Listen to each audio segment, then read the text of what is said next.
आज़ादी बचाओ news channel में सभी दर्शकों का स्वागत है। बिना परमिशन मंदिर में बीजेपी उम्मीदवार देवेंद्र कोटी की सभा लेने पर हुआ मामला दर्ज। दरअसल सोलापुर मध्य विधानसभा क्षेत्र के माकप उम्मीदवार आड़म मास्टर के सहयोगी एडवोकेट अनिल अंबादास वासम ने चुनाव अधिकारी को शिकायत भेजी कि 11 नवंबर 2024 को शहर के दत्तनगर की श्री दत्त देवस्थान मंदिर में बिना परमिशन बीजेपी उम्मीदवार देवेंद्र कोटी की सभा ली गई, जिसके खिलाफ बरारी पदक ने जांच कर जेल रोड पुलिस थाने में BNS 223 के तहत मामला दर्ज कर पुलिस को अगली जांच सौंपी है। इस मामले की अधिक जानकारी खुद एडवोकेट अनिल अंबादास वासम ने दी है। काय असं देवेंद्र कोटेंच्या विरोधात तुम्ही फिर्याद देण्यासाठी जाणार आहे का? फिर्याद दिलेली आहे काय? दिलेली आहे।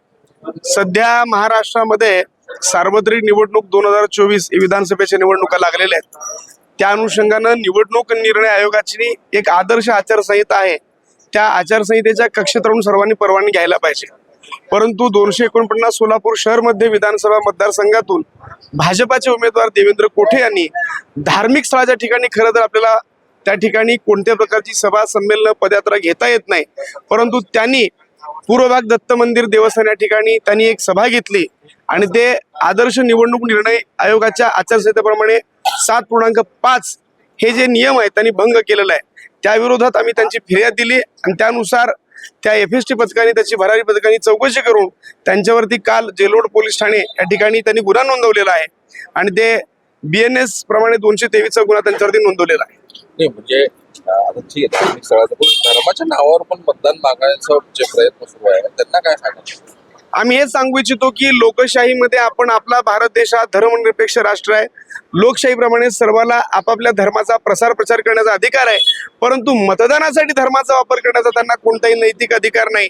परंतु हे लोक थेट या मतदारसंघामध्ये धार्मिक ध्रुवीकरण करण्यासाठी धार्मिक स्थळी ठिकाणी जाऊन लोकांची दिशाभूल करून त्या ठिकाणी मंदिरात जाऊन लोकांना मतं मागतायत, हे आमची तक्रार आहे। मग आता त्या मतदारांना काय आव्हान कराल तुम्ही? कारण अनेक जे गोरगरीब जे मतदार आहेत ते धर्माच्या नावावर कुठेतरी त्यांची दिशाभूल करून त्यांना आकर्षित करण्याचा प्रयत्न, त्या मतदारांना काय आव्हान? मी सगळ्या मतदारांना हे आवाहन करू इच्छितो की खरं तर हे लोकशाहीचा उत्सव आहे। आपल्याला आपल्या हक्काचं आपल्या धोरणाचं सरकार आणण्यासाठी आपण लोकशाहीला मतदान करत असतो, तेव्हा ही गोष्ट लक्षात ठेवून सर्वजण जो देशाच्या विकासासाठी लोकशाहीच्या संरक्षणासाठी संविधान वाचवण्यासाठी जे लोक या ठिकाणी काम करतील त्यांना आपण मतदान केलं पाहिजे। तुम्ही 2-3 दिवसा अगोदरचे जे देवेंद्र फडणवीस यांचे भाषण वगैरे ऐकले असेल तर त्याच्यामध्ये त्याने की म्हणजे धर्मयुद्ध आहे असं देखील भाषणामध्ये उल्लेख केलेला आहे। एवढा मोठा नेता भारतीय जनता पार्टीचा धर्मयुद्ध म्हटलं जातं त्या निवडणुकीत, कारण भाजपाचा जो पक्ष आहे तो पक्ष धर्माच्या पायावरतीच अवलंबलेला आहे आणि त्यांचा अजेंडाच धर्म आहे।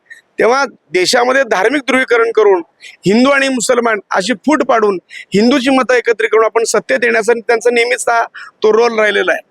म्हणून आम्ही त्यांना म्हणतो की या देशामध्ये धर्मांतर ध्रुवीकरण करू नका, लोकशाहीसाठी लढा आणि लोकशाहीच्या रक्षणासाठी काम करा आणि जागरूक मतदारांनी हे विचार केलं पाहिजे की आपल्यासाठी आपल्या हक्कासाठी आणि विकासासाठी जो उमेदवार या ठिकाणी लढतोय त्याला आपण आपलं मूल्यमत दिलं पाहिजे। मला या ठिकाणी सांगायचं आहे की निवडणूक आयोगाला आम्ही 7 तारखेला तक्रार दिली असताना त्यांनी खूप उशीर याच्यामध्ये चौकशी करण्यासाठी विलंब केलेला आहे। वास्तविक पाहता निवडणूक निर्णय आयोगाच्या आचारसंहितेनुसार तात्काळ त्याची दखल घ्यायला पाहिजे, परंतु असा विलंब झालेला आहे। आम्ही त्यांना हे सांगितलंय तुमच्या जर कार्यवाहीमध्ये कर्तव्यामध्ये कसूर झाली तर आम्ही तुमच्या विरोधात तुमच्या वरिष्ठ अधिकाऱ्याकडे तक्रार करतो असं सांगितलं, तेव्हा त्यांनी काल त्या ठिकाणी ती प्रोसेस केली आणि त्यांच्यावरती गुन्हा दाखल केलेला आहे। मला या ठिकाणी त्या उमेदवाराला एवढंच सांगायचं आहे, देव सुरक्षित 100% आहे, देवाला सुरक्षित करण्यासाठी तुम्ही नाही आहे। देव देश धर्मावरती आपण निवडणूक लढवत नाही, आपण लोकशाहीत राहतो आणि लोकशाहीच्या रक्षणासाठी आपण निवडणूक लढवलं पाहिजे, लोकांची दिशाभूल करू नये एवढंच मला सांगायचं आहे। जर असे प्रकार ते वारंवार करत असतील तर निवडणूक निर्णय आयोगाकडे आमची तक्रार राहील, त्या उमेदवाराला अपात्र करा।